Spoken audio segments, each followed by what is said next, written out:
ഞാനോട് ചോദ്യം ചോദിച്ചു കഴിഞ്ഞാൽ നിങ്ങൾക്ക് കിട്ടുന്ന മറുപടി എന്താണെന്ന് എനിക്കറിയില്ല. എനിക്ക് യാതൊരു ഉത്തരവാദിത്വം ഉണ്ടായിരിക്കും. കള്ളക്കഥകൾ പറയാറില്ല, പക്ഷെ കഥയിൽ ഞാൻ എൻ്റെതായിട്ടുള്ള കുറച്ച് അവിടെ ഇവിടെയൊക്കെ ഒരു പൊടിയിടും.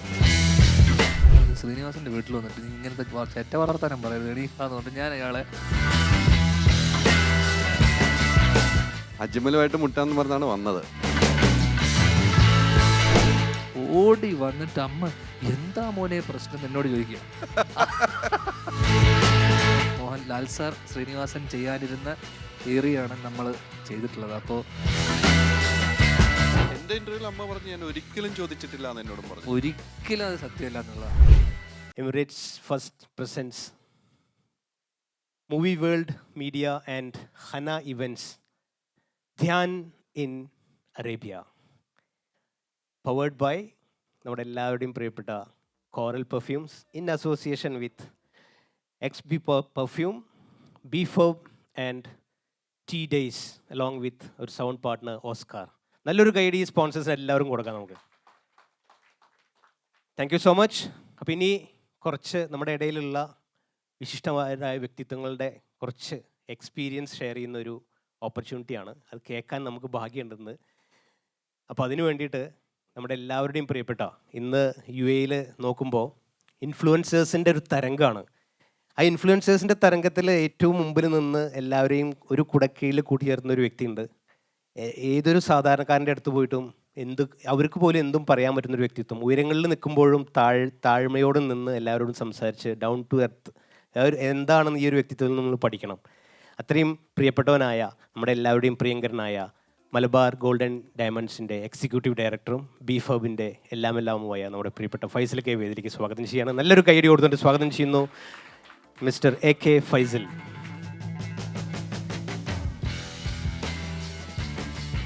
ഇനി വിളിക്കാനുള്ളത് നമ്മുടെ ഇന്നത്തെ കോ സ്പോൺസേഴ്സ് ആയിട്ടുള്ള നമ്മുടെ ടി ഡേയ്സിൻ്റെ എല്ലാമായ രണ്ട് യുവ ഓൺട്രപ്രണേഴ്സിനെയാണ്.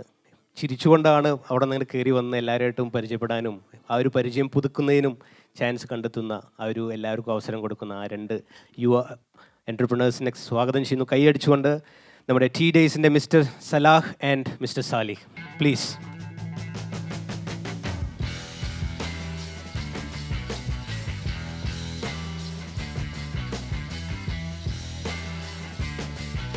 എല്ലാവർക്കും നല്ലൊരു നമ്മളെ ഷഫീൽ കണ്ണൂരിൻ്റെ അതേ ഭാഷയിൽ കോപ്പി എടുത്തിട്ട് എല്ലാവർക്കും സ്നേഹ നമസ്കാരം. ഇതിൽ ഏറ്റവും ത്രില്ലായിട്ടുള്ള കാര്യം എന്ന് പറയുന്നത് ഹബീബിൻ്റെ കാര്യമാണ്. ഹബീബ് 2 വർഷം എൻ്റെ കൂടെ വർക്ക് ചെയ്തു. പിന്നെ വർക്ക് ചെയ്തതിന് ശേഷം പുള്ളിക്ക് സ്വന്തമായിട്ട് കച്ചവടക്കാരനാണോ എന്നുള്ള വലിയൊരു ഡ്രീമായിരുന്നു ആദ്യം ഉണ്ടായിരുന്നത്. അപ്പോൾ നമ്മളൊക്കെ സപ്പോർട്ടോട് കൂടി ആദ്യം ഒരു സലൂൺ തുടങ്ങി, സ്റ്റൈൽ മാൻ എന്ന് പറഞ്ഞിട്ട്.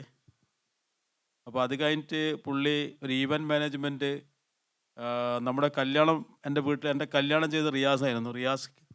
റിയാസ് ലോവിയൽ ഈവൻറ്റ്സ് അദ്ദേഹത്തിൻ്റെ അന്നേ ഉണ്ടായിരുന്നൊരു ബ്രാൻഡിൽ ഹബീബിനെ പാർട്ട്ണറാക്കി. ഹബീബിൻ്റെ ഫസ്റ്റ് ഈവൻ്റാണ്. നല്ലൊരു കൈയ്യടി ഹബീബിന് കൊടുത്തിട്ട്. ഏതൊരു വ്യക്തിൻ്റെ വലിയൊരു ഡ്രീമാണ് സ്വന്തമായിട്ടൊരു ബിസിനസ് സ്റ്റാർട്ട് ചെയ്യുക എന്നുള്ളത്. അപ്പോൾ അതിന് ഹബീബിനെ സപ്പോർട്ട് ചെയ്യാൻ എനിക്ക് സാധിച്ചു. അദ്ദേഹത്തിന് സപ്പോർട്ട് ചെയ്യാൻ വേണ്ടിയിട്ട് ഒരുപാട് സുഹൃത്തുക്കളോട് എത്തിയിട്ടുണ്ട്. ഇതൊരു സപ്പോർട്ടായിട്ട് കണക്കാക്കിയാൽ മതി. അപ്പോൾ അതിനു വേണ്ടി സപ്പോർട്ട് ചെയ്യുന്ന കുറേ നല്ല സ്പോൺസേഴ്സ് ഉണ്ട്. ഒരു ബിസിനസ്സുകാരൻ വളർന്നു വരുമ്പോൾ അവൻ്റെ ഫസ്റ്റ് ഈവൻറ്റ് സപ്പോർട്ട് ചെയ്യുന്ന എമിറേറ്റ്സ് ഫസ്റ്റ് ആണ് ആദ്യം ഏറ്റവും കൂടുതൽ സപ്പോർട്ട് ചെയ്യുക. അത് കഴിഞ്ഞാൽ കോറൽ പെർഫ്യൂം, അത് കഴിഞ്ഞാൽ ടി ഡേയ്സ് എന്ന് പറഞ്ഞു കഴിഞ്ഞാൽ വളരെ 15,000 20,000 ചായ വെക്കുന്ന 3 ബ്രദേഴ്സാണ്. അതിൽ 2 ബ്രദേഴ്സ് ഇവിടെ എത്തിയിട്ടുണ്ട്. 3 ബ്രദേഴ്സിൻ്റെ വീഡിയോ ഞാൻ ചെയ്തിട്ടുണ്ടായിരുന്നു. എനിക്ക് ഭയങ്കര ഇൻസ്പയറിംഗ് ആയിട്ടുള്ള 3 ആൾക്കാരാണ്. നമ്മളൊരു എല്ലാ ബിസിനസ്സിനെയും പ്രൊമോട്ട് ചെയ്യുക എന്നുള്ളതാണ് നമ്മളെ ഇൻഫ്ലുവൻസേഴ്സ് ചെയ്യേണ്ടത്. കാരണം ഇവരൊക്കെ പ്രൊമോട്ട് ചെയ്യുമ്പോൾ നമ്മൾ ഓട്ടോമാറ്റിക്കായിട്ട് നമ്മൾ പ്രൊമോട്ടഡ് ആവും. അതാണ് നമ്മളൊരു എടുക്കുന്നൊരു തിയറി. നമ്മുടെ ടി ഡേയ്സിൻ്റെ ചായ ഉണ്ടല്ലോ, അതിൻ്റെ സീക്രട്ട് നിങ്ങൾക്ക് മാത്രമേ അറിയുള്ളൂ, അല്ലെങ്കിൽ നിങ്ങളെ 3 ബ്രദേഴ്സിനെ അറിയായിരിക്കും അല്ലേ? ഞങ്ങൾ 3 ആൾക്ക് മാത്രമേ ഒരു പോയിട്ടോ ടി ഡേയ്സിൽ ആരെങ്കിലും പോയ ആൾക്കാരത് കൈവന്തിക്കോ? പുറകിലുണ്ട് ആ അവള് പോയിട്ടുണ്ട്. പിന്നെ ഒരു വ്യത്യസ്തത കൊണ്ടുവന്നാണ് ഫൈസൽക്ക. പിന്നെ എല്ലാവരും തുടങ്ങുന്നതിൽ നിന്നും വ്യത്യസ്തമായി കൊണ്ടൊരു ചായനെ എങ്ങനെ കൊണ്ടുവരാന്നുള്ള. ആ ചായ കുടിച്ചിട്ട് ഭയങ്കര എനർജി കേട്ടോ. ചായ കുടിച്ചു കഴിഞ്ഞാൽ നമുക്ക് നല്ല പവറായിരിക്കും, നല്ല സ്ട്രെങ്ത് ആയിരിക്കും. അത് തന്നെയാണ് ഫൈസൽക്ക ഞങ്ങൾ മേ ബി ഇപ്പോൾ പറഞ്ഞല്ലോ, ഫൈസൽക്ക കണ്ടല്ലോ ഓരോ ബ്രാഞ്ചിലും 10,000 12,000 ഒക്കെ ചായ. മാഷാ അല്ലാ, 150 ചായയിൽ നിന്ന് തുടങ്ങി ഇന്ന് ഏകദേശം എനിക്ക് തോന്നുന്നു ഒരു 50,000-ൻ്റെ മേലെ 60,000 എങ്ങാനും ചായ ഞങ്ങൾ മൊത്തത്തിൽ സെയിൽ ചെയ്യുന്നൊരു വൺ ഡേ. മാഷാ അല്ലാ, 50-ൽ നിന്ന് അത്ര എത്തിയല്ലോ, അൽഹംദുലില്ലാ. നല്ലൊരു കയ്യടി കൊടുക്കും കേട്ടോ. നമുക്കിപ്പോൾ അതാ ചെയ്യാൻ പറ്റുള്ളൂ.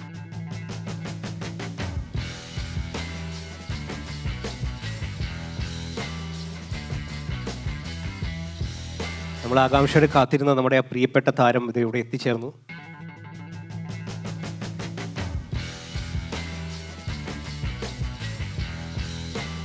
Yes, the much awaited moment, ladies and gentlemen. നമ്മുടെ പ്രിയപ്പെട്ട താരം ഇതാ നമ്മുടെ കൂടെ.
വർഷങ്ങൾക്ക് മുമ്പാണ് ഒരു എൻ്റർടൈൻമെൻറ്റ് സ്ഥാപനമായിട്ട് ആലുവയിൽ സ്ഥാപിച്ച മിസ്റ്റർ ഇർഷാദ് നാസിം.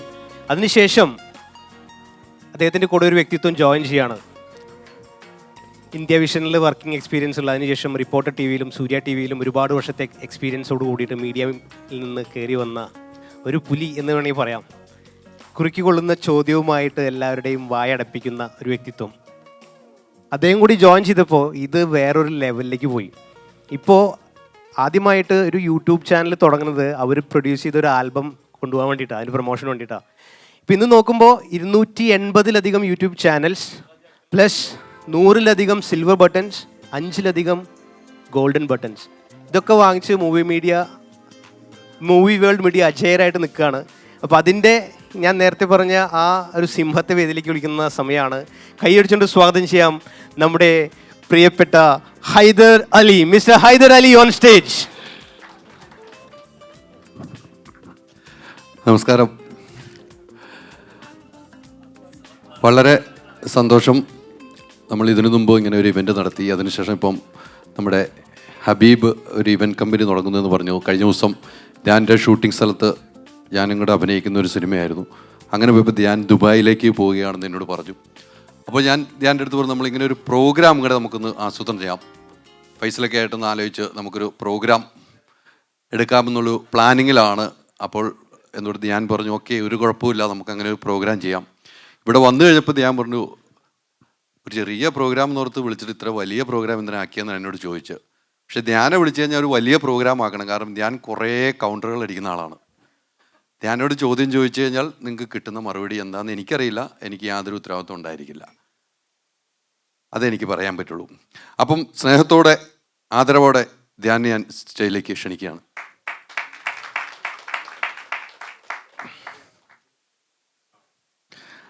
ഇരിക്കൂ, തുടങ്ങണ്ടേ അംഗം. അതോടൊപ്പം നമുക്കെപ്പോഴും എന്ത് കാര്യമുണ്ടെങ്കിലും വിളിച്ചു പറഞ്ഞാൽ ഒരു മടിയും കൂടാതെ ചെയ്യുന്ന നമ്മുടെ ഫൈസൽക്കാനെയും സ്റ്റേജിലേക്ക് ക്ഷണിക്കുകയാണ്.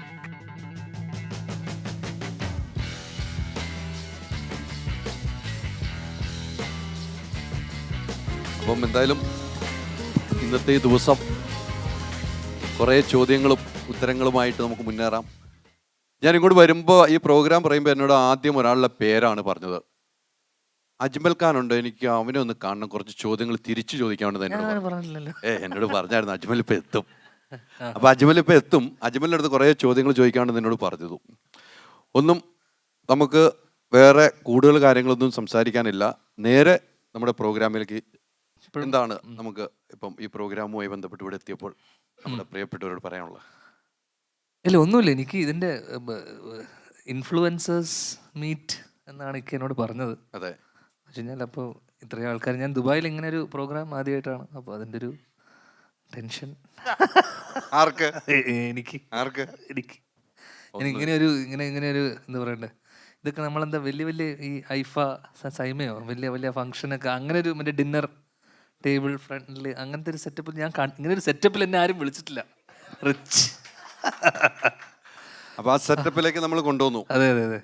സാധാരണ നമ്മുടെ പ്രോഗ്രാമുകൾ വളരെ ദാരിദ്ര്യം നിറഞ്ഞതാണല്ലോ സാധാരണ നമ്മൾ. സാധാരണ അപ്പൊ അതൊന്ന് ചേഞ്ച് ആക്കാം. പാടത്തും പറമ്പത്തൊക്കെ ഇരുന്ന് നമ്മൾ ഇന്റർവ്യൂ എടുത്തിട്ട് എത്രയോ ഇന്റർവ്യൂ അല്ലേ.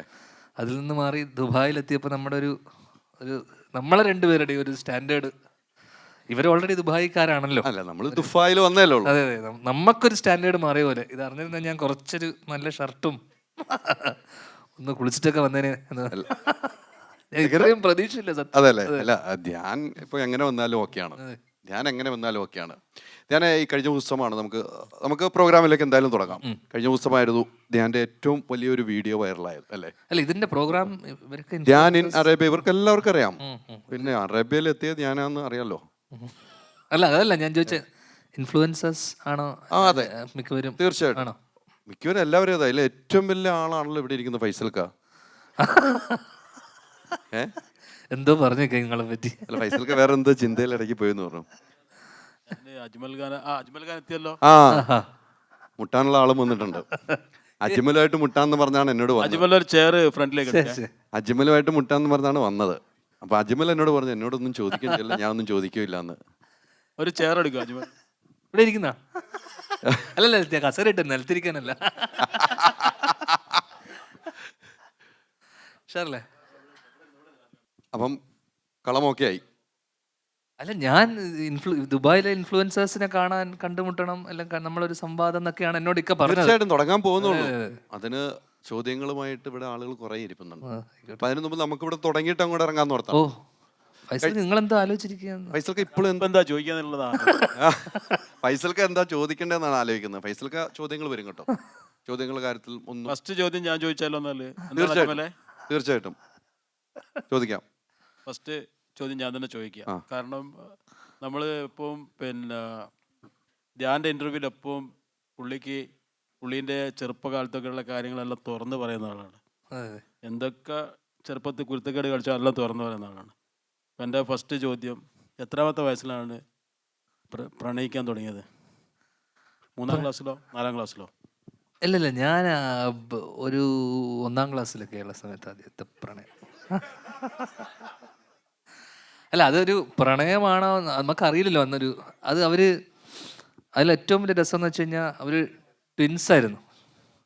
അപ്പോൾ ട്വിൻസ് ആകുമ്പോൾ ഉള്ള ഗുണം എന്ന് വെച്ച് കഴിഞ്ഞാൽ ഒരു ദിവസം ഒരുത്തി ലീവാണെങ്കിലും മറ്റേ ആൾ ഉണ്ടാവും. പിന്നെ ഒരാൾ ഓക്കെ അല്ലെങ്കിലും മറ്റേ ആൾ ചിലപ്പോൾ ഓക്കെ ആവാൻ നമുക്കൊരു പ്രതീക്ഷയുണ്ട്. ഏതെങ്കിലും ഒരാൾ, രണ്ടാളും കാണാൻ ഒരേപോലെയാണല്ലോ, ഏതെങ്കിലും ഒന്ന് ശരിയായാൽ മതി എന്നുള്ളൊരു. ഞാൻ 4ാം ക്ലാസ്സിൽ പ്രേമിച്ചു. അപ്പോഴേക്ക് അച്ഛൻ നാട്ടിൽ നിന്ന് ചെന്നൈയിലേക്ക് പഠനം മാറ്റിയപ്പോൾ ആ പ്രണയം അവിടെ പോയി മുറിഞ്ഞുപോയി. അതായിരുന്നു ആദ്യത്തെ പ്രണയം. ചോദിച്ചുകൊണ്ട് ഓർമ്മ ഒന്ന് പുതുക്കിയത്. തൃപ്തിയായോ? തൃപ്തിയായി. ആ കുട്ടീൻ്റെ പേര് ഓർമ്മ ഉണ്ടോ? പേരുണ്ട്, നികിതയും നിഹാരികയും. ഒരാളെ പേര് അതാ നികിത എന്നല്ല. അത് ഉറപ്പാണ്. അപ്പം പേരും കിട്ടി. ഇനി ഫൈസൽക്കാക്ക് ഇനി ഇപ്പോൾ ആ കുട്ടികളെ കല്യാണം കഴിച്ച് വിട്ടിരിക്കുന്ന ചോദ്യത്തിന്റെ മറുപടി ഇത് ഉണ്ടാക്കി പറഞ്ഞതേ ഞാൻ പറയുള്ളൂ. അല്ല, സത്യമായിട്ടും പേര് പറഞ്ഞ രണ്ടും തെറ്റാ, ഞാൻ വെറുതെ പറഞ്ഞ. അല്ല, അവിടെ ഫൈസൽക്ക ഒരെണ്ണം പിടിച്ച് അല്ലേ? അതെ, ഫൈസൽക്ക ഇങ്ങനെ എല്ലാവരോടും പ്രണയം ചോദിക്കുന്ന ഒരാളാണ്. ഇവിടെ ഇന്നാള് ആദ്യം പ്രണയം വയ്ക്കുന്നത്. ഫൈസൽക്ക എത്ര വരെ പ്രണയിച്ചിട്ടുണ്ടെന്നാണ് ഇപ്പൊ പറയണ്ടേ ഇനി ഇവിടെ? ഈ ചോദ്യം തിരിച്ചങ്ങോട്ട് ചോദിച്ചാൽ നിങ്ങൾക്ക് ഒരു മറുപടി കിട്ടുമോ? ഞാന് 1ാം ക്ലാസ് എന്നല്ല, ജനിച്ച അന്ന് മുതലേ പ്രണയിച്ചോണ്ടിരിക്കും.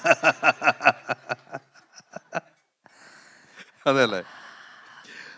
അപ്പം എന്താ അതിനൊരു ഉത്തരത്തിന് അല്ല, എനിക്ക് സന്തോഷമായിരുന്നു. സന്തോഷം. തൃപ്തനായി. അതെ അല്ലേ? അതെ. അലിനോട് ചോദിക്കട്ടെ, അലിക്ക് ഇപ്പം പ്രണയമുണ്ടോ? പിന്നെ ഇല്ലേ, ഉണ്ടോ? പിന്നെ ഇപ്പോഴുണ്ട് പ്രണയം. ഇപ്പോഴും പ്രണയിച്ചോണ്ടിരിക്കൽ എൻ്റെ വീട്ടിലിരിക്കുന്ന വൈഫിനെ. അത് മോളുള്ളോണ്ടാ? ഇത് സത്യമാണ് പറയുന്നത് അല്ലേ? ഞാൻ ഈ വീട്ടിലിരിക്കുന്ന വൈഫിനെ ഒഴിച്ച് വേറെ പ്രണയം ഉണ്ടെന്നാ ചോദിച്ചത്. പ്രണയം എല്ലാവർക്കും ഉണ്ടല്ലോ. അതാ ചോദിച്ചത്. ഉദ്ദേശിച്ചത് പ്രണയം എന്ന് വെച്ചാൽ ഏത് രീതിക്കും ആകല്ലോ അല്ലേ? അതെ അതെ. സ്നേഹം, സ്നേഹം, നല്ല സുഹൃത്ത്, അതെ ഇതാണല്ലോ.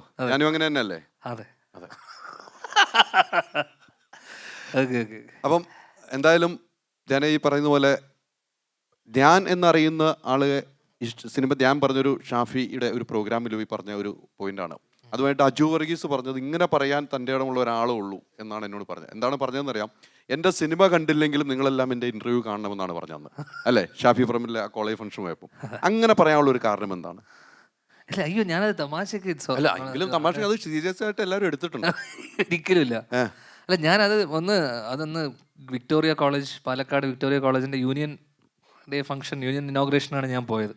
അപ്പോൾ ഷാഫി പറമ്പിൽ MLA അടുത്ത സുഹൃത്തും കുറേ കാലമായിട്ട് എന്നെ വിളിക്കുന്ന, ഇങ്ങനെ പ്രോഗ്രാമിനൊക്കെ വിളിച്ചുകൊണ്ടിരുന്ന പുള്ളി. അപ്പോൾ എനിക്ക് പോകാൻ പറ്റിയിട്ടില്ല. അങ്ങനെ ആ സമയത്ത് അവിടെ വന്നപ്പം ഒരു സാഹചര്യം ഒത്തപ്പം ഞങ്ങൾ പോയി. അപ്പം സ്വാഭാവികമായിട്ടും കോളേജ് ഫംഗ്ഷനാണല്ലോ, അപ്പം നമുക്ക് പിള്ളേരുമായിട്ട് സംസാരിക്കുമ്പോൾ സ്വാഭാവികമായിട്ടും കുറച്ച് ലൈറ്റ് ഹാർട്ടഡായിട്ട് സംസാരിക്കാം. പിന്നെ അവിടെ വന്ന് നിൽക്കുന്ന ആൾക്കാരൊക്കെ, ഞാൻ സ്റ്റേജിലോട്ട് കയറി വരുമ്പോൾ തന്നെ ആൾക്കാർ ഭയങ്കര, ഞാൻ കുറേ കാലത്തിന് ശേഷം കോളേജ് പരിപാടിക്കൊക്കെ പോകുന്നത്, ഭയങ്കര സന്തോഷവും സ്നേഹമൊക്കെ കണ്ടപ്പോൾ എനിക്ക് മനസ്സിലായി എന്തായാലും ഇവരൊന്നും എൻ്റെ അടുത്ത കാലത്ത് എൻ്റെ ഒരു സിനിമ എന്തായാലും കണ്ടിട്ട് കാണില്ല. ഈ സ്നേഹമൊക്കെ ഈ പറഞ്ഞ പോലെ ഇൻ്റർവ്യൂവിലൂടെ നമുക്ക് കിട്ടിയൊരു ഒരു വെൽക്കമിങ് അല്ലെങ്കിൽ അതെൻ്റെ ആണെന്നുള്ളത്. അപ്പം ഞാനത് വളരെ ലൈറ്റായിട്ട് പറഞ്ഞ കാര്യം. അത് ഞാൻ സീരിയസ് ആയിട്ട് എന്താ വെച്ചാൽ സിനിമ കാണരുതെന്നല്ല. ഏപ്രിൽ 11 ഏട്ടൻ്റെ പടം വർഷങ്ങൾക്ക് ശേഷം റിലീസാണ്. അത് എനിക്ക് വേണ്ടി അല്ലെങ്കിൽ പോലും വിനീത് ശ്രീനിവാസൻ എന്ന് പറഞ്ഞൊരു ബ്രാൻഡിൻ്റെ പുറത്ത് എല്ലാവരും പോയി കാണുന്നുള്ള എനിക്ക് ഉറപ്പുണ്ട്. അതുകൊണ്ട് തന്നെ ഭാവിയിൽ സിനിമ ഉണ്ടെങ്കിലേ ഇൻ്റർവ്യൂ ഉള്ളൂ. കാരണം സിനിമയുടെ ഇൻ്റർവ്യൂവിനാണ്, പ്രൊമോഷനാണല്ലോ നമ്മൾ പോകുന്നത്. തീർച്ചയായിട്ടും. അതെ, ഈ പറഞ്ഞ പോലെ ഇപ്പം പുതിയ സിനിമ അല്ലേ, നമ്മൾ ഏറ്റവും പ്രതീക്ഷ വെക്കുന്ന സിനിമയാണ്. അതെ വിനീത് ഡയറക്ഷൻ ചെയ്യുന്ന ഏറ്റവും നമ്മൾ കാണേണ്ട എല്ലാ വ്യക്തികളും ആ സിനിമയിലുണ്ട്. അതെ. ആ ലൊക്കേഷനിലൊരു ഓർമ്മകൾ, പ്രണവുമായിട്ടുള്ള ഓർമ്മകൾ, നിങ്ങളായിരുന്നു ഏറ്റവും കമ്പനി എന്നാണ് എനിക്ക് തോന്നുന്നത് ലൊക്കേഷനിൽ അല്ലേ? അങ്ങനെയാണ് എൻ്റെ ഒരു അറിവ്. മൂന്നാറിലൊക്കെ ആണെങ്കിലും നിങ്ങൾ ഭയങ്കര ജോളിയായിട്ടുള്ള ഇതാണ്. അത്തരം ഒരു ഓർമ്മകൾ എങ്ങനെയായിരിക്കും നിങ്ങൾ ആ ലൊക്കേഷനിലുള്ള ഓർമ്മകൾ? ഒരുപാട് ഓർമ്മകളുണ്ട്. എനിക്ക് ഏറ്റവും അപ്പുവിനെ പറ്റി, പ്രണവിനെ പറ്റി പറയാനാണെങ്കിൽ എനിക്ക് ഞാൻ ഒരു സ്ഥലത്ത് പറഞ്ഞിരുന്നു, എൻ്റെ അടുത്ത് തന്നെ മലയാളം പുള്ളിക്ക് എഴുതാനും വായിക്കാനൊക്കെ ഉള്ളൊരു ബുദ്ധിമുട്ടുണ്ട്. അപ്പം പുള്ളി അത് ഫുൾ ഇംഗ്ലീഷിലാക്കി സ്ക്രിപ്റ്റ് മൊത്തം എന്ന് വെച്ചാൽ എൻ്റെ ഡയലോഗ് അടക്കം, അവന് കൗണ്ടർ ഡയലോഗ് അടക്കം പഠിച്ച് കൃത്യമായിട്ട് അത്രയും സ്ക്രിപ്റ്റ് മൊത്തം പഠിച്ചിട്ട് പ്രിപ്പയർഡായിട്ടാണ് അപ്പു വന്നത്. പിന്നെ ഏറ്റവും വലിയ കാര്യം എന്ന് വെച്ച് കഴിഞ്ഞാൽ മോഹൻലാൽ എന്ന് പറഞ്ഞാൽ ലാൽ സാറിൻ്റെ ഒരു മകൻ്റെ ഒരു നമുക്ക് അങ്ങനെ ഒരു ഫീലിംഗ് ആ പുള്ളി തരില്ല. എല്ലാവരോടും ഏറ്റവും വലിയ കാര്യം എന്ന് വെച്ച് കഴിഞ്ഞാൽ എല്ലാവരോടും ഒരുപോലെ പെരുമാറാൻ പറ്റുന്ന ഒരാളോട് നമുക്ക് ഭയങ്കര ഒരു ഇഷ്ടമായിരിക്കുമല്ലോ. എന്ന് വെച്ചാൽ സെറ്റിലുള്ള എല്ലാവരുടെ അടുത്തും ഒരേപോലെ പെരുമാറുകയും അയാളൊരു ഇത്രയും വലിയൊരു നടൻ്റെ മകനാണെന്നുള്ളൊരു ചിന്തയില്ലാതെ, അപ്പോൾ അങ്ങനെയുള്ളൊരു പെരുമാറ്റം, അയാളുടെ ബിഹേവിയർ, അതൊക്കെയാണ് നമ്മൾ അയാളോട് നമുക്കൊരു ഇഷ്ടം തോന്നുന്നതും, അല്ലെങ്കിൽ അയാളുടെ ഒരു പേഴ്സണാലിറ്റിയോട് നമുക്കൊരു സ്നേഹം തോന്നും. എനിക്ക് തോന്നുന്നു ഞാൻ പല സ്ഥലത്തും പറഞ്ഞിട്ടുള്ളതാണ്, എനിക്ക് ഏറ്റവും വലിയ ഇതെന്ന് വെച്ച് കഴിഞ്ഞാൽ ഞാൻ കുറേ വർഷങ്ങൾക്ക് ശേഷം, ഞാൻ അധികം അറിയാം, ഞാൻ മദ്യപാനം എന്ന് പറഞ്ഞൊരു പരിപാടിയില്ല. ഞാൻ കുറേ കാലത്തിന് ശേഷം ഞാൻ ഒരാളുടെ കൂടെ ഇരുന്ന് ഒരു പെഗ് അടിക്കണം എന്ന് ആഗ്രഹിച്ചത്, അവൻ ഒരു പെഗ് അടിക്കണം എന്ന് എനിക്കൊരു നീട്ടി തന്നപ്പോഴാണ് ഞാൻ വർഷങ്ങൾക്ക് ശേഷം ആ പടത്തിൻ്റെ സെറ്റിൽ വെച്ച് ഒരു പെഗ് അടിച്ചത്. അത് എൻ്റെ ഒരു ഓർമ്മയാണ്. കാരണം എന്ന് വെച്ച് കഴിഞ്ഞാൽ നമ്മൾ ചിലപ്പോൾ ഒരു കമ്പനി കൂടണം എന്നൊക്കെ ആഗ്രഹിക്കുന്ന ചില ആൾക്കാരുണ്ടല്ലോ, ഈ ആളുടെ കൂടെ ഒരു കമ്പനി കൂടാന്നൊക്കെ. അങ്ങനെ ഞാൻ വർഷങ്ങൾക്ക് ശേഷം അവൻ്റെ കൂടെ ഇരുന്നിട്ടാണ് ആദ്യമായിട്ട് അവനൊരു ഡ്രിങ്ക് ഓഫർ ചെയ്ത് തന്നപ്പോൾ അവൻ അന്ന് ഇതൊരു ഓർമ്മ പോലെ പറഞ്ഞതാണ്. എന്ന് വെച്ചാൽ ഞങ്ങൾ രണ്ടുപേരും കള്ളു കുടിച്ച് അവിടെ അലമ്പുമായിരുന്നെന്നല്ല, പക്ഷേ അത് ആ ഒരു സെഷൻ അന്നത്തെ രാത്രി ഭയങ്കര രസകരമായ ഒരു രാത്രിയായിരുന്നു. പിന്നെ ഞങ്ങൾക്ക് അധികം സമയം ഉണ്ടായിരുന്നില്ല. കാരണം 6 മണിക്ക് എല്ലാ ദിവസവും 6 മണിയാകുമ്പോൾ ഷൂട്ടിന് വിളിച്ച് കൊണ്ടുപോകുന്ന ഒരു കൃത്യം 6 മണിക്ക് ഫസ്റ്റ് ഷോട്ട് എടുത്തിരുന്ന ഒരു സെറ്റായിരുന്നു. എല്ലാ ദിവസവും 9 ഒരു ഷൂട്ടുണ്ട്. അപ്പം ഏറ്റവും നല്ല ഓർമ്മകളാണ് ആ 40 ദിവസത്തോളം അപ്പുവായിട്ടുള്ളത്. തീർച്ചയായിട്ടും ഒരു സിനിമാ കുടുംബത്തിൽ നിന്ന് തന്നെയാണ് വരുന്നത് അല്ലേ? അതെ. തുടക്കം മുതൽ അച്ഛൻ സിനിമയിൽ, നിങ്ങൾ രണ്ടുപേരും സിനിമാ കുടുംബത്തിൽ. ഒരു സിനിമ ശ്രീൻ ചേട്ടൻ ഇല്ലായിരുന്നെങ്കിൽ ഒരു സിനിമയിൽ എത്താൻ ധ്യാന് കഴിയുമായിരുന്നു? ഇല്ലായിരുന്നെങ്കിൽ എന്നുള്ളൊരു ചിന്ത നമുക്ക് ആ ചോദ്യം ഇല്ലല്ലോ, കാരണം ഉണ്ടല്ലോ. അപ്പോൾ സ്വാഭാവികമായിട്ട് സിനിമാക്കാരനായിരുന്നില്ലെങ്കിൽ, ശ്രീചേട്ടൻ സിനിമാ നടനായിരുന്നില്ലെങ്കിൽ, അല്ലെങ്കിൽ സ്ക്രിപ്റ്റ് റൈറ്റർ അല്ലായിരുന്നെങ്കിൽ, അങ്ങനെയാണ് നമ്മൾ അങ്ങനെ ഒരു മേഖലയെ കുറിച്ച് നമ്മൾ ചിലപ്പോൾ ചിന്തിക്കുക പോലും ഇല്ലല്ലോ. ഒരു ഔട്ട്സൈഡർ എന്നുള്ള രീതിയിൽ നമ്മൾ ഒരിക്കലും ചിലപ്പോൾ നമ്മൾ ഒരിക്കലും സ്വപ്നം കാണാൻ എത്തിപ്പെടാൻ പറ്റാത്തൊരു മേഖലയായിട്ട് നമുക്ക് ഫീൽ ചെയ്തേനെ ഡെഫിനറ്റ്ലി. അങ്ങനെ ഒരു പ്രോബബിലിറ്റിനെ പറ്റി നമ്മൾ ചിന്തിക്കുന്നില്ല, ബിക്കോസ് നമ്മൾ ജനിച്ചപ്പോൾ മുതൽ ശ്രീനിവാസൻ്റെ മകനാണല്ലോ. അപ്പോൾ അതുകൊണ്ട് ആ ചോദ്യത്തിന് പ്രസക്തി ഇല്ല.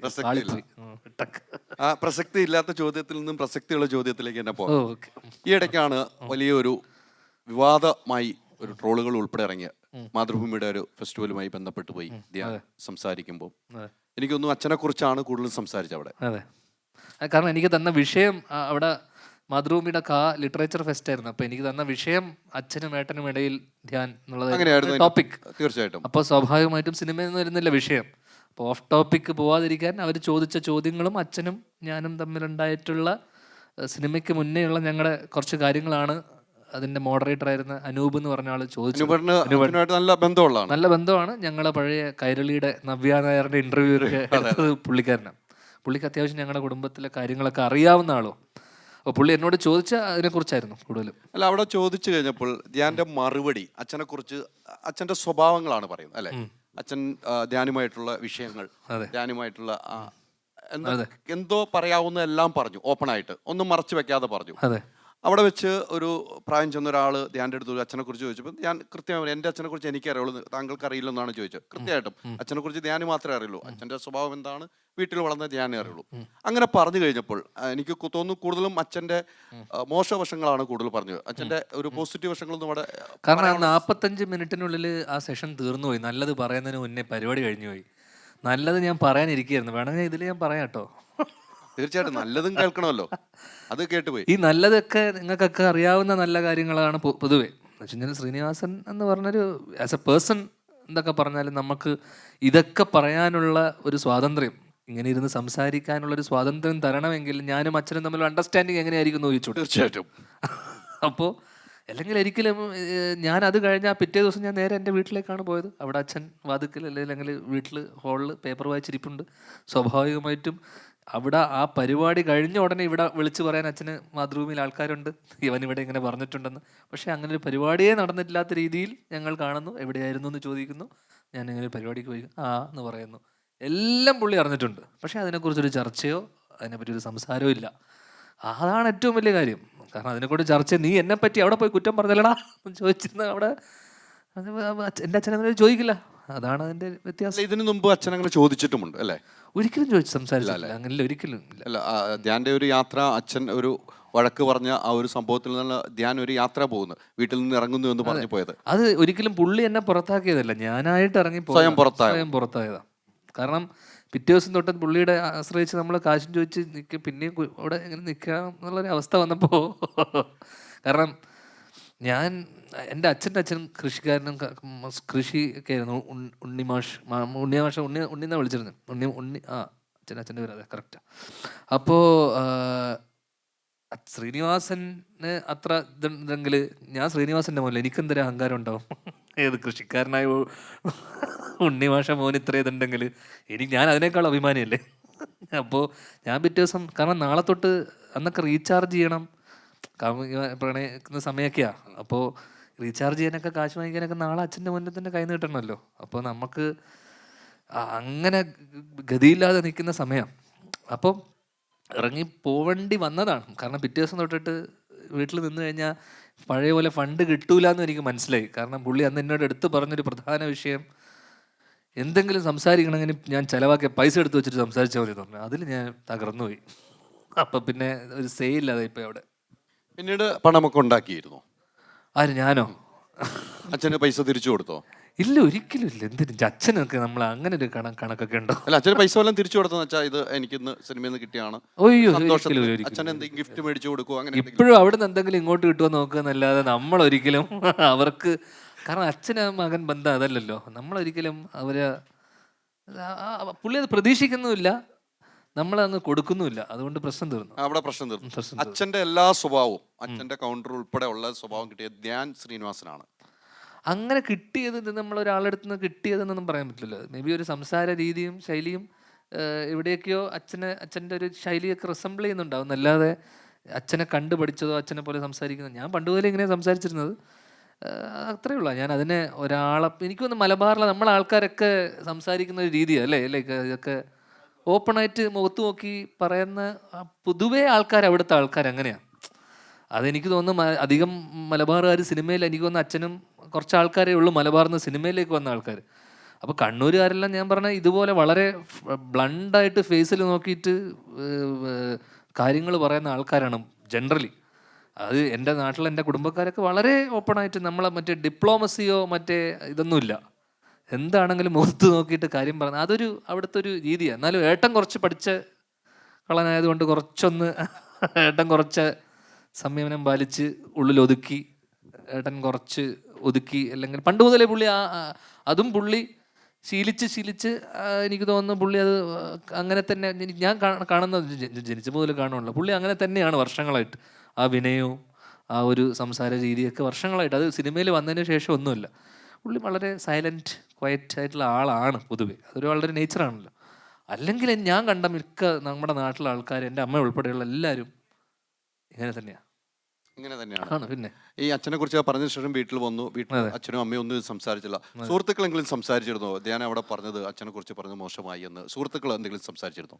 ഇല്ലില്ല, ഒരിക്കലും ആരും സംസാരിച്ചു. എന്നോട് ഒന്ന് രണ്ട് പേര് പറഞ്ഞു ഇങ്ങനെ കുറ്റം മാത്രമല്ലേ പറഞ്ഞുള്ളൂ എന്ന് എന്നോട് ചോദിച്ചു. ഞാൻ പറഞ്ഞു അല്ല, നല്ലത് പറയാനുണ്ടായിരുന്നു, പക്ഷെ അപ്പോഴേക്ക് ഈ പരിപാടി തീർന്നു പോയി എന്ന് പറഞ്ഞു. പക്ഷെ ഞാൻ അതിനകത്ത് എടുത്തു പറഞ്ഞ വിഷയം അച്ഛൻ അന്ന് രാത്രി ഞങ്ങൾക്കിടയിലുണ്ടായ ഒരു സംസാരത്തിനിടയിൽ ചോദിച്ച രണ്ട് ചോദ്യങ്ങളാണ്. ഒന്ന് വായനയെക്കുറിച്ചും പുസ്തക വായനയെക്കുറിച്ചും സിനിമ വിഖ്യാതരായ എഴുത്തുകാരെക്കുറിച്ചും നിനക്ക് എന്തറിയാം, കൾട്ട് സിനിമ ക്ലാസിക് സിനിമകൾ നീ കണ്ടിട്ടുണ്ടോ, ഇതൊക്കെയാണ് എന്നോട് ചോദിച്ചത്. അപ്പം ഞാൻ സിനിമയിൽ വരണം എന്ന് ആഗ്രഹിച്ചു എന്ന് പറഞ്ഞപ്പോഴാണ്. അപ്പം ഞാൻ അന്ന് പറഞ്ഞ എൻ്റെ വിഷയം എന്ന് വെച്ച് കഴിഞ്ഞാൽ ഒരുപാട് പുസ്തകം വായിക്കുന്ന ആൾക്കാർ ഡെവലപ്പ് ചെയ്യേണ്ട ഒരു സാധനമാണ് ഇമോഷണൽ റെസിലിയൻസ് എന്നെക്കുറിച്ചാണ് ഞാൻ. സംയമനം, ഈ പറഞ്ഞ പോലത്തെ സാധനങ്ങൾ, അറിവ് ആർജിക്കുമ്പോൾ ഒരുപാട് അറിവുണ്ടാവുന്നു, നമുക്ക് കമ്മ്യൂണിക്കേഷൻ സ്കില്ല് വർദ്ധിക്കുന്നു. ഇതൊക്കെ കൂടാതെ ഒരു ടഫ് സിറ്റുവേഷൻ വരുമ്പോൾ ആ സിറ്റുവേഷനെ നമ്മൾ എങ്ങനെ സംയമനത്തോടെ കൈകാര്യം ചെയ്യുന്നു എന്നുള്ളതും കൂടെ ഈ വായനയിലൂടെയൊക്കെ വലിയ മനസ്സിന് ഉടമകൾക്ക് സ്വാഭാവികമായിട്ടും ഇങ്ങനെ സിറ്റുവേഷൻ വരുമ്പോൾ അതിൽ പതറാതെ അവിടെ ഒരു ശ്രീനിവാസൻ എന്ന് പറഞ്ഞ വ്യക്തി ഒരു ടിപ്പിക്കൽ അച്ഛനായി മാറി ഇമോഷണലായിപ്പോയി, പുള്ളി വീക്കായിപ്പോയി. അങ്ങനെ വീക്കായിട്ടുള്ള ഒറ്റ പോയിന്റ് എന്ന് പറയുന്ന പുള്ളിയുടെ ലൈഫിൽ ആ ഒരു മൊമെൻറ്റ് മാത്രമേ ഉണ്ടാവുള്ളൂ. കാരണം അത് ഞാൻ മകനോടുള്ള ഇഷ്ടം എന്നുള്ളത് സാധനവും കൂടിയാണ്. കാരണം മകൻ ഇനി എന്താവും എന്നുള്ള ഒരു അച്ഛൻ്റെ ആകുലതയിൽ പുള്ളി ചൂടായി പോയതാണ്, അല്ലാതെ അതിന് ഞാൻ കുറ്റം പറയുന്നില്ല.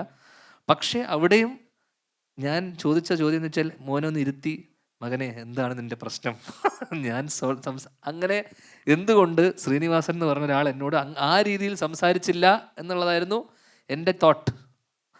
കാരണം വെറും അച്ഛനല്ല, ശ്രീനിവാസൻ എന്ന് പറഞ്ഞൊരു ജീനിയസും കൂടിയാണ് അവിടെ. അപ്പോൾ എന്തുകൊണ്ട് അദ്ദേഹം എന്നോട് അങ്ങനെ സംസാരിച്ചില്ല? ഞാനും കാരണം ആ പോയിന്റിൽ കരിയറിൽ ഭയങ്കര എന്ത് ചെയ്യും അടുത്തതെന്ന് ചെയ്യണമെന്ന് അറിയാതെ സ്തംഭിച്ചു പോയ അവസ്ഥയിലായിരുന്നു ഞാൻ നിന്നിരുന്നത്. അങ്ങനെ ഒരു ഘട്ടത്തിൽ എന്തുകൊണ്ട് എൻ്റെ എന്നോട് ഇരുത്തി സംസാരിക്കാനൊരു ഡിസ്കഷൻ ഉണ്ടായില്ല? അതിന് പകരം എൻ്റെ അച്ഛൻ എന്നെ ചീത്ത പറയുകയാണ് ഉണ്ടായത്. അതിനും കാരണങ്ങളുണ്ട്, അത്രമാത്രം ഞാൻ വെറുപ്പിച്ചിട്ടുണ്ട്. അതാണ് തീർച്ചയായിട്ടും. ഈ സിനിമാ മേഖലയിൽ ഏറ്റവും എന്നും നമുക്കൊരു കൂട്ടായി അല്ലെങ്കിൽ തണലായി ഒരാളുടെ പേര് പറഞ്ഞാൽ ആരുടെ പേര് പറയും? സിനിമാ മേഖലയിൽ സിനിമയിൽ വരുന്നതിന് മുന്നേ എനിക്ക് അജുവായിട്ട് നല്ല ഒരു ബന്ധമുണ്ട്. അപ്പം തീർച്ചയായിട്ടും പിന്നെ അജുവായിട്ട് ഞങ്ങൾ ലവ് ആക്ഷൻ ഡ്രാമ പ്രൊഡക്ഷൻ, അജുവും വിശാഖും കൂടെയാണ് ഞങ്ങൾ പ്രൊഡക്ഷൻ കമ്പനി തുടങ്ങുന്നതൊക്കെ. അപ്പം തീർച്ചയായിട്ടും അജുവും പിന്നെ വിശാഖും തന്നെയായിരിക്കും എപ്പോഴും. അല്ലെങ്കിൽ ഒരു ചോദ്യം ഞാൻ ചോദിക്കട്ടെ, അച്ഛനെ കുറിച്ചാണല്ലോ. അച്ഛൻ്റെ കണ്ട ഏറ്റവും നല്ല ക്വാളിറ്റി എന്താണ് താങ്കൾ കണ്ടത്? അത് തന്നെ ഞാൻ പറയുന്നതെന്ന് വെച്ചാൽ ഏറ്റവും എല്ലാവർക്കും അറിയാവുന്ന ഒരു ക്വാളിറ്റി എന്ന് വെച്ച് കഴിഞ്ഞാൽ ഒരു മറയില്ലാതെ സത്യസന്ധമായി ഒരു കാര്യത്തിനെ അപ്രോച്ച് ചെയ്യുന്നതും ആരെയും സുഖിപ്പിക്കാൻ വേണ്ടിയോ ആരുടെ മുന്നിലും ഒരു കാര്യം സാധിക്കാൻ വേണ്ടി ശ്രീനിവാസൻ എന്ന് പറഞ്ഞ ഒരാൾ അവിടെ നിൽക്കില്ല. അങ്ങനെയുള്ള ആൾക്കാർക്ക് ഒന്നും നേടാനുമില്ല. അങ്ങനെയുള്ള സ്വഭാവം വരുമ്പോൾ സ്വാഭാവികമായിട്ടും ആൾക്കാർക്ക് ചിലപ്പോൾ വെറുപ്പുണ്ടാവും. ചില കാര്യങ്ങൾ ബ്ലണ്ടായിട്ട് പറയുമ്പോൾ ചിലപ്പോൾ ആൾക്കാർക്ക് ഇഷ്ടക്കുറവ് തോന്നും. പക്ഷേ ഒരാൾക്കും എന്താ പറയണ്ടേ, ഒരാളുടെ മുന്നിലും എന്താ പറയുക തലകുനിക്കാതെ പുള്ളി പറയേണ്ട കാര്യങ്ങൾ അന്നും ഇന്നും വളരെ സത്യസന്ധമായത് വളരെ ഓണസ്റ്റായിട്ട് എന്താ പറയണ്ട അങ്ങനെ ജീവിക്കാൻ പറ്റുക എന്ന് പറയുന്നത് തന്നെ വലിയ കാര്യമാണ്. നമ്മൾ ആരെയും ബോധിപ്പിക്കാതെ അല്ലെങ്കിൽ ആരോടും കള്ളം പറയേണ്ട ആവശ്യമില്ലാതെ അങ്ങനെ ജീവിക്കാൻ പറ്റട്ടെ അല്ലേ അല്ലേ അങ്ങനെ അതാണ് നമ്മുടെയൊക്കെ അങ്ങനെയൊക്കെ ജീവിക്കാൻ പറ്റുന്ന തന്നെ വലിയ കാര്യമല്ലേ. നമ്മൾ ആരെയും സൂചിപ്പിക്കുകയും വേണ്ട, നമ്മുടെ കാര്യം ചെയ്യുക, കൃത്യമായി കാര്യങ്ങൾ ചെയ്തു പോവുക എന്നുള്ളത് അത് തന്നെ. അമ്മയ്ക്ക് ഏറ്റവും ഇഷ്ടം ആരെയാണ്? അമ്മയ്ക്ക് ഞാൻ അത് പറഞ്ഞു, അമ്മയ്ക്ക് 2 മക്കളിലും രണ്ടാളെന്ന് അമ്മ പറയുമെങ്കിലും എന്നെയാണ് കൂടുതൽ ഇഷ്ടം. അത് 2 പേർക്കും അങ്ങനെയാണ് എനിക്ക് കൂടുതൽ ഇഷ്ടം. പക്ഷെ ഞാൻ എൻ്റെ ഇൻ്റർവ്യൂ കാണുമ്പോൾ അമ്മയ്ക്ക് ഏറ്റവും വിഷമം വരാറുണ്ട്. ഉണ്ട്, കാരണം ഞാൻ അമ്മേനെ പറ്റിയിട്ടുള്ള കുറേ കഥകൾ പറയുന്നതിനോട് ഉള്ള കഥകളാണോ? ഉള്ള കഥകളൊക്കെ തന്നെയാണ്. പൊറോട്ടയൊക്കെ ഉള്ള കഥയല്ലേ? പൊറോട്ടയൊക്കെ ഉള്ള കഥയാണ്. പക്ഷെ എന്ന് വെച്ച് കഴിഞ്ഞാൽ അമ്മ സമ്മതിക്കില്ല, അമ്മ കുറച്ച് കള്ളൊക്കെ പറയുന്ന കൂട്ടത്തിലാണ്. അപ്പോൾ സത്യസന്ധനായ മകനുണ്ടാകുമ്പോൾ ഒരു പ്രശ്നം ഉണ്ടാവും. ഇപ്പം ഞാൻ പക്ഷേ ഈ കള്ളക്കഥകൾ പറയാറില്ല, പക്ഷെ കഥയിൽ ഞാൻ എൻ്റേതായിട്ടുള്ള കുറച്ച് അവിടെ ഇവിടെയൊക്കെ ഒരു പൊടിയിടും. പക്ഷേ ഞാൻ ഈ പൊറോട്ടയുടെ കഥയായിക്കോട്ടെ, അച്ഛൻ ആശുപത്രിയിൽ കിടന്നപ്പോൾ അമ്മ പൊറോട്ട ചോദിച്ചതൊക്കെ വളരെ സത്യസന്ധമായി ഞാൻ പറഞ്ഞ കഥയാണ്. അതിനകത്തൊന്നും ആക്ച്വലി പക്ഷെ എൻ്റെ ഇൻ്റർവ്യൂവിൽ അമ്മ പറഞ്ഞു ഞാൻ ഒരിക്കലും ചോദിച്ചിട്ടില്ല എന്ന് എന്നോടും പറഞ്ഞു. ഒരിക്കലും അത് സത്യമല്ല എന്നുള്ളത് അതൊരിക്കലും അമ്മ സമ്മതിച്ച് തരികയില്ല. അമ്മയുടെ ഒരുപാട് രസകരമായിട്ടുള്ള ഒരുപാട് കഥകളുണ്ട്. അതിനകത്ത് എനിക്ക് തോന്നുന്നത് അമ്മയുടെ സ്ഥിരം അതൊരു കഥയല്ല, അമ്മേനെ പറ്റിയിട്ടുള്ള കഥയല്ല, അത് എൻ്റെ പറ്റിയിട്ടുള്ളൊരു എൻ്റെ ഒരു ഒരു രസകരമായൊരു കഥ എന്ന് പറയുന്നത്, ഒരു ദിവസം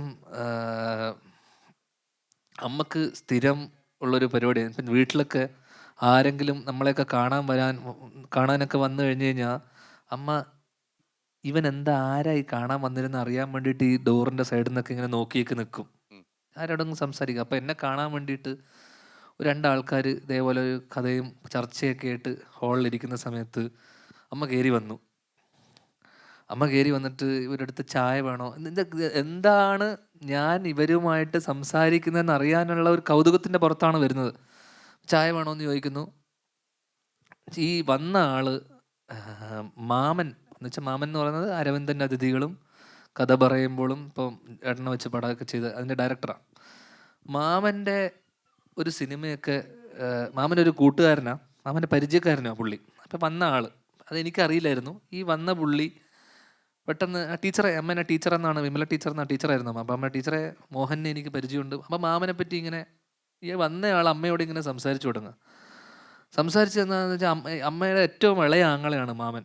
അപ്പോൾ ഇയാൾ ഇങ്ങനെ പറഞ്ഞു, മോഹൻ്റെ കഴിഞ്ഞ സിനിമ ഇങ്ങനെ ചെറിയ ലോസ്, അപ്പോൾ മാമൻ ഒരു സിനിമ ഇടക്ക് അതിന് മുന്നേ വന്ന ഒരു സിനിമ ഇടക്ക് ഓടാതൊക്കെ പോയപ്പോൾ ഭയങ്കര ലോസായി, അതിന് ഞങ്ങൾക്ക് ഭയങ്കര നഷ്ടമുണ്ടായി എന്നൊക്കെ പറഞ്ഞിട്ട് ഭയങ്കരമായിട്ട് വെറുതെ ചായ വേണോ എന്ന് ചോദിച്ച് വന്ന അമ്മ എന്നോട് ഇയാൾ ഇങ്ങനെ കുറേ കഥയൊക്കെ പറഞ്ഞ ശേഷം അമ്മയുടെ കണ്ണൊക്കെ നിറഞ്ഞു. വഴിയെ പോയിട്ട് വെറുതെ ഒരു വിഷമിച്ച് എൻ്റെ അമ്മ കണ്ണൊക്കെ നിറഞ്ഞിട്ടാണ് പോയത്. അപ്പം ഞാൻ എപ്പോഴും പറയുന്നത്, ഈ ആൾക്കാർ വരുന്ന സമയത്ത് വെറുതെ അവിടെ ചായ വേണോ പഴം വേണോ എന്നൊന്നും ചോദിച്ചിട്ട് വന്നിരിക്കരുത്. അവർ പറയുന്ന എന്തെങ്കിലും കേട്ടിട്ട് എന്തെങ്കിലുമൊക്കെ വെറുതെ ഒരു ന്യൂസൻസ് ആണല്ലോ ഇടക്ക്. അപ്പോൾ ഒരു ഫോർമാലിറ്റിക്ക് വന്നിട്ട് ഇടക്കിടക്ക് വരും ചായ വേണോ എന്ന് ചോദിച്ചിട്ട്. അങ്ങനെ ഇയാളിത് പറഞ്ഞതിന് ശേഷം അമ്മ കണ്ണൊക്കെ നിറഞ്ഞിട്ട് അകത്തോട്ട് പോയി. അപ്പം ഞാൻ ഇയാളോട് പറഞ്ഞു, താൻ എന്തിനാ ഇവിടെ? ഞാൻ പതിയെ ഇത് ആരുടെ വീടാണെന്നറിയാമോ എന്ന് ചോദിച്ചു.